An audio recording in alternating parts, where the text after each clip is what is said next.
directo.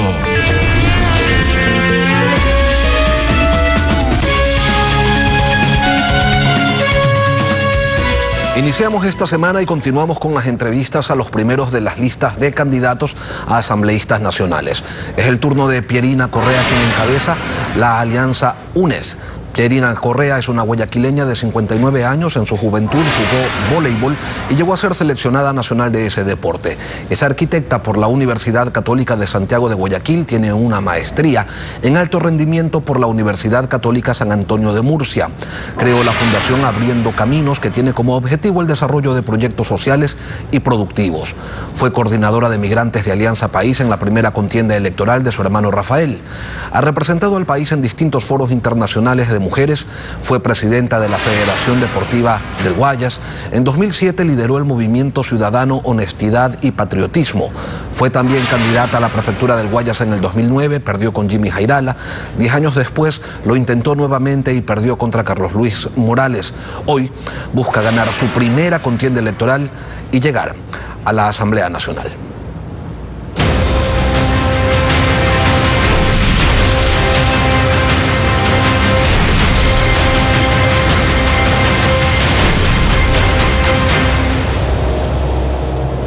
Pierina Correa, buenos días, feliz año y bienvenida a Contacto Directo.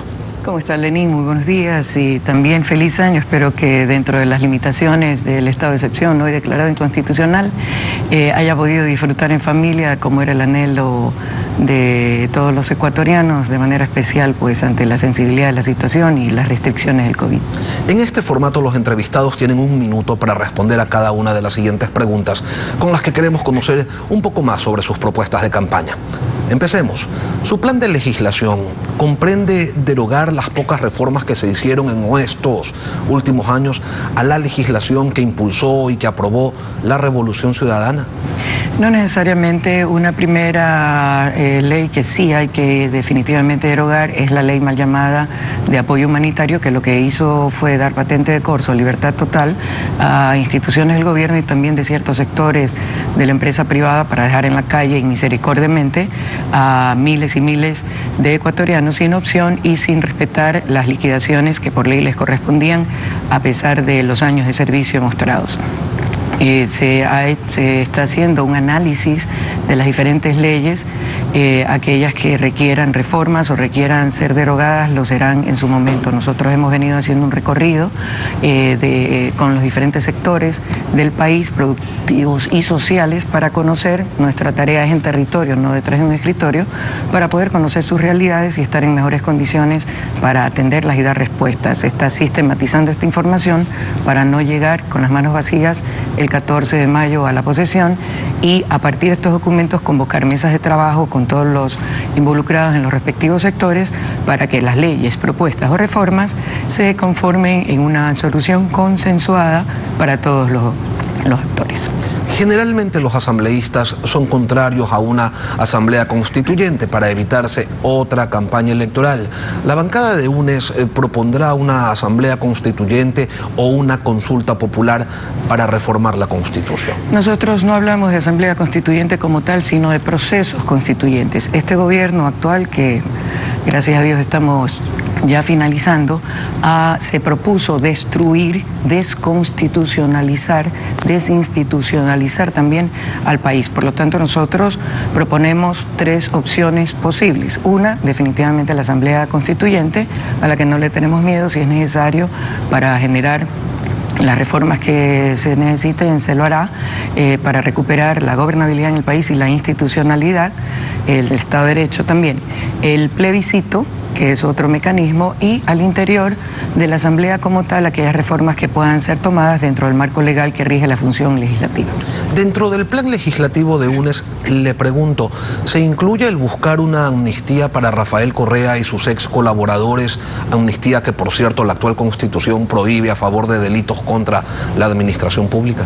Ni amnistía ni indulto. Mi hermano Rafael Correa es absolutamente inocente y así se lo demostrará en las diferentes instancias, tanto nacionales como internacionales, mostrando todo el montaje, toda la pantomima que organizó este gobierno, mal utilizando, tergiversando, pisoteando todo el orden jurídico de nuestro país y utilizando ese accionar como una cortina de humo para desviar la atención de problemas de corrupción que han sido mostrados en flagrancia durante este gobierno y ha quedado claro que ellos son los verdaderos corruptos, y para tapar un caso que se ha venido insistiendo para que se abra INA Papers con denuncias documentadas debidamente en 5 países del mundo, incluido el Ecuador. Hemos visto un direccionamiento y una manipulación de la justicia. Mi hermano es inocente y se mostrará todo el fraude procesal que ha sido la característica de los pretendidos juicios y del que finalmente pudieron concretar, que es el caso mal llamado Soborto. Instancias nacionales se refiere al recurso de revisión ante la Corte Constitucional. Es el único que quedaría pendiente a nivel nacional y a nivel internacional las diferentes instancias que corresponda en la Corte Interamericana de Derechos Humanos, entre otros organismos. En otro tema, UNES propondrá una reforma tributaria. De ser necesaria, se analizará. Hay algunas cosas que este gobierno lastimosamente ha manipulado, una de las que se incluían de manera solapada en la ley considerada urgente económica, que tenía que aplicarse 2 años después, por lo tanto de urgente no tiene nada, y que, entre otras cosas, pretende entregar a manos privadas y concretamente del sector de la banca el manejo del Banco Central y por lo tanto toda la política fiscal, económica y financiera de este país, quitándole esa potestad que es exclusiva del Ejecutivo, y entre otras cosas quieren derogar en esa ley el impuesto a la salida de capitales, justamente para poder seguir sacando dinero del país.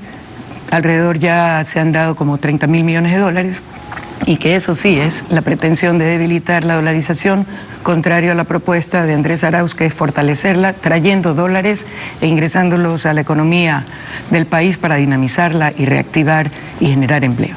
Respecto al IVA, que es el impuesto de mayor recaudación y con tarifa única, tanto para pobres como para ricos, ¿se propondrá quizás un IVA diferenciado para mercaderías de consumo de pobres y de ricos como existen en otros países?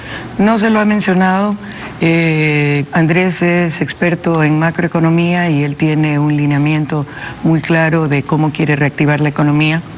Y no necesariamente va con el tema del aumento de impuestos. Recordemos que es este gobierno que muy cómodamente decidió incrementar 2 puntos como parte del acuerdo y el compromiso con el Fondo Monetario Internacional, pero asimismo muy cómodamente pateándoselo al próximo gobierno para que sea el gobierno el que cargue con la reacción de la sociedad. Usted dice que no se va a subir el IVA para asegurar los ingresos del Estado, pero ¿se lo va a bajar? Aunque... bueno, no sé, esto ya lo ofreció su hermano en el 2006 y no se lo cumplió. Mire, Andrés no ha hablado, no le he escuchado ningún tema de rebaja de impuestos. Lo que nos hemos concentrado es en buscar la manera de impulsar la reactivación económica, la generación de empleo, la inversión en obra pública, y yo creo que también como parte de la lucha contra la corrupción debemos enfocarnos en que todo el mundo cumpla con la ley. ¿A qué me refiero? A que aquellos a los que se les condonó deudas por no pago de obligaciones fiscales, y es delito, por si acaso es delito, y que tampoco le han trasladado o han compartido ese beneficio obtenido, en el caso de la banca, por ejemplo, a sus tarjetavientes, a sus cuentavientes. Eso es lo que se tiene que hacer primero. No es necesario, y ellos que son expertos del binomio, que son expertos en el tema económico, tanto en macro como en microeconomía, analizarán el escenario, pero particularmente en este momento la intención es reactivar de manera inmediata la economía, sobre todo de las familias más vulneradas por la situación económica y la pandemia. Bueno, el candidato Arauz ha hecho referencia en relación al impuesto a la salida de divisas, ha dicho que es necesario incrementarlo para evitar que haya una fuga de capitales. Eso es otra cosa. Cuando se propuso el impuesto del 5% a la salida de capitales, primero era una medida de control para conocer qué cantidades, qué montos salían al exterior y por qué concepto, pero adicionalmente era una medida de desmotivación para sacar el dinero. Hoy hemos visto que ha habido una fuga de capitales enormes, como menciono, alrededor de 30.000 millones de dólares, que de haberse quedado en la economía, quizá no todo, una gran parte, no estaríamos en la situación en que estamos, ni tendríamos que recurrir reiteradamente no solamente al Fondo Monetario Internacional, sino a otros bilaterales y a otros multilaterales para tratar de tener circulante, que por otro lado tampoco se ve su utilización porque hay deudas pendientes a profesores, a maestros, hay recortes. ¿Habría que subir entonces ese impuesto? Como una forma, podría ser una forma para desmotivar la salida de capitales y por un tiempo para fortalecer la dolarización. Algo que tiene que quedar claro aquí, aunque pretenden algunos, dentro de sus campañas mañosas, señalar a Andrés como un promotor de la desdolarización, por el contrario, hemos sido enfáticos, la dolarización tiene que fortalecerse y la forma de fortalecerla es ingresando dólares al Ecuador. ¿Van a apoyar la renta única universal? Nosotros no hablamos de renta única universal, esa es una propuesta de otro economista. Nosotros hablamos de trabajo digno universal, es decir, de crear las condiciones para que todos, primero las personas que han sido indebidamente desvinculadas de sus trabajos, pueda ser reconsiderada su reinserción y adicionalmente crear las condiciones para generar trabajo, para motivar el emprendimiento en todas las edades de producción, como una primera ayuda a las familias más afectadas, tanto por la crisis económica como por el COVID propiamente dicho, impulsar a través de los gobiernos autónomos descentralizados y el Banco Central, la inversión en infraestructura que es ampliamente generadora de trabajo, entre otras cosas. Que no se confunda ese ofrecimiento entonces de $1000 a 1 millón de ecuatorianos con renta básica universal. No, no tiene nada que ver en absoluto. Los $1000 están pensados en, y es sencillísimo, los $1000 están pensados en ayudar a las necesidades más urgentes de familias claramente identificadas en base al registro social, que estén en mayor grado de precariedad, porque nosotros trabajamos sin discriminación, pero sí con priorización. Con esos $1000, estas familias podrán adquirir alimentos fundamentalmente y eventualmente otros objetos que pagan IVA.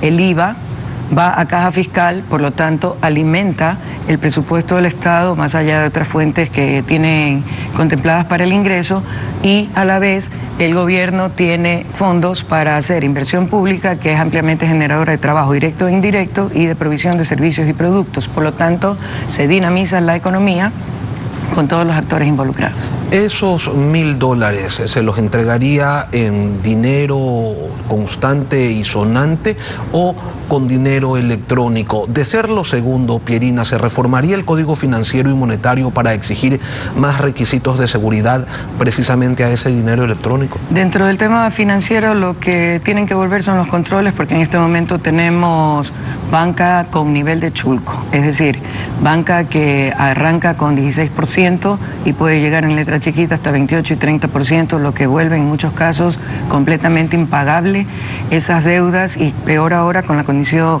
la situación política, económica y financiera que tenemos, más la paralización de actividades como consecuencia del COVID. Pero poco han variado las tasas de interés desde que su hermano era presidente al día de hoy. Sí, pero habían controles de gastos, de tasas de interés, entre otras cosas, y de condiciones. Queremos tener la banca, nadie está en contra de la banca, pero sí del funcionamiento, y en este momento, a pesar de las disposiciones de este mismo gobierno de tener amplitud para renegociar deudas, están cobrando intereses sobre intereses, lo cual también es ilegal, y están ya en muchos casos llamando a personas que no han podido pagar por diversas razones, amenazándolos que si no pagan en el plazo de 3 meses ya les va a caer la empresa contratada para la gestión de cobranza. Pero le preguntaba sobre el dinero electrónico. La reforma al Código Monetario y Financiero buscará dar certezas de que cualquier tipo de utilización de este recurso financiero va a contar con respaldo físico. A ver, para comenzar, el dinero, la primera pregunta que usted me hizo, el dinero será entregado en efectivo hasta lo que yo conozco. En cuanto al dinero electrónico, recuerde que fue una propuesta del gobierno de mi hermano y fue condenada drásticamente. Sin embargo, en este gobierno fue entregado a manos de la banca y ahí sí no tuvo ningún tipo de inconveniente. Evidentemente ahí se nota pues un compadrazgo claro e indiscutible. El dinero electrónico es una forma utilizada, la misma utilización de las tarjetas, las transferencias internacionales o nacionales que se hacen entre cuentas Es ya una transacción electrónica y es dinero electrónico. Evidentemente, siempre tiene que haber el respaldo en físico para que en caso de que ese dinero electrónico quiera ser transformado en dinero físico, lo pueda hacer. Usted ha señalado hace un momento que no es cierto que vayan a desdolarizar, sino que más bien por el contrario, fortalecerán la dolarización. Sin embargo, y lo tiene que haber escuchado, hay quienes señalan que de llegar UNES al poder, se implementaría un programa para tratar de salir de la dolarización y así poder devaluar como lo hacen los países vecinos y de esa manera poder ir controlando, eliminando de una manera mucho más rápida el tema del déficit fiscal. ¿Qué hay de cierto en eso? Es completamente falso.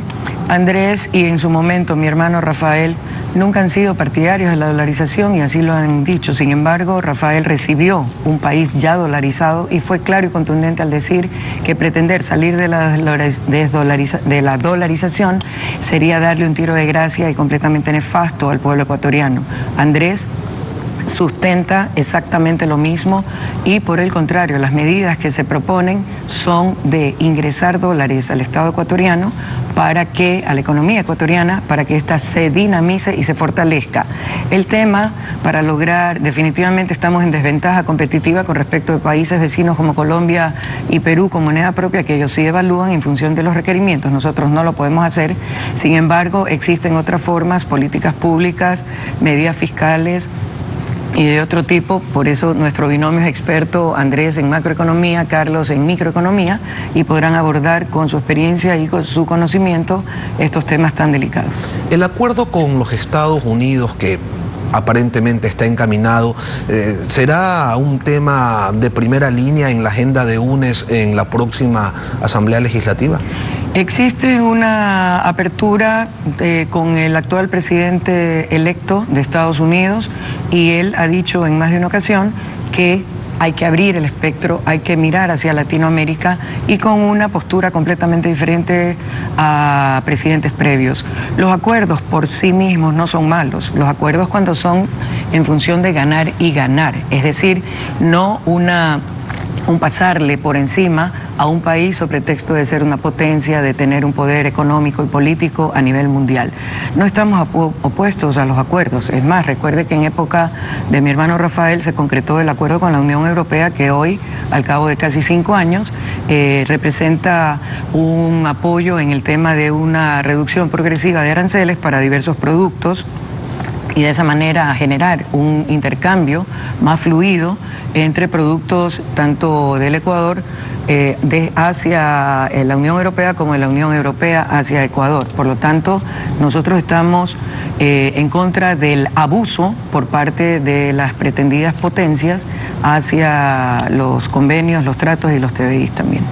A la Asamblea no solamente se va a legislar, sino también a fiscalizar. Usted mencionaba hace un momento el tema de INA Papers, pero ¿será ese el único o el prioritario en el proceso fiscalizador de UNES? O le pregunto, Pierina, ¿será quizás ese el momento para perseguir a quienes consideran sus perseguidores?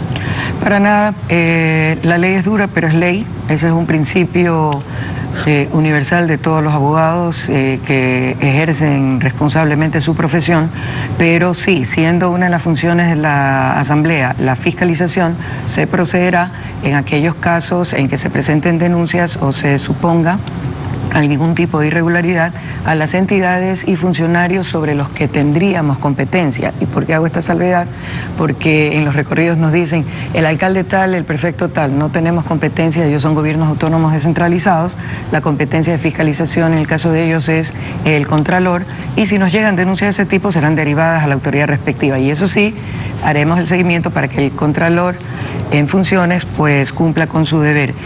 No vamos a usar, como no es costumbre nuestra y como hemos criticado de este gobierno, la utilización de los poderes del Estado, las funciones del Estado y la ley para la persecución y misericordia, para tapar realidades como INA Papers. No nos corresponde a nosotros tocar INA Papers, es un ámbito de la Fiscalía General del Estado que tiene la documentación, tiene ya la apertura y toda la documentación que provino de Panamá en función de las gestiones que se hicieron y no ha hecho absolutamente nada. Pero en otros casos donde conviene al Estado han sido agilísimos. ¿Les interesaría únicamente la corrupción de este gobierno o también la de el gobierno anterior? Estamos contra todo tipo de corrupción y si existen denuncias al respecto se abrirán los procesos que corresponda a las competencias de la Asamblea, respetando el Estado de Derecho que hoy no existe en nuestro país, el debido proceso y también la presunción de inocencia. Recuerde que todo el mundo es inocente hasta que se compruebe lo contrario, no es un invento nuestro, es un principio asimismo universal,